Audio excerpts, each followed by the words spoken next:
রমজান মাস এসেছে, যত ভালো খাবারই হোক না কেন এখন খেতে কিন্তু ভোর রাত্রে তেমন ভালো লাগে না। মনে চায় যে এটা রান্না করি, ওটা খেলে ভালো লাগবে, ওটা রান্না করি, কিন্তু কোনোটাই তেমন ভালো লাগে না।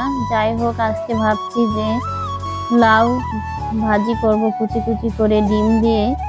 এই ভাজিটা কিন্তু ডিম দিয়ে করলে অনেক বেশি সুস্বাদু হয়।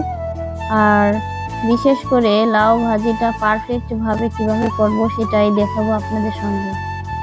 কারণ অনেকে লাউ ভাজি যখন করে তখন লাউটা কিন্তু একদম সেদ্ধ হয়ে যায়, নরম হয়ে যায়। এই জন্য কিন্তু বেশি স্বাদ হয় না। আমি লাউটাকে কড়াইতে দিয়ে কিছু সময় নেড়ে চেড়ে হালকা সেদ্ধ করে নিয়েছি। এরপরে পানি ঝরা দিয়ে নিয়েছি। পানি ঝরা দিলে কি হবে, লাউয়ের ভিতরে পানিটা পড়ে যাবে। আর লাউটা যখন তেলের উপরে দিব তখন কিন্তু অনেক বেশি টেস্টি হবে। কারণ লাউ একদম গলে গেলে ওই ভাজিটা মজা হয় না।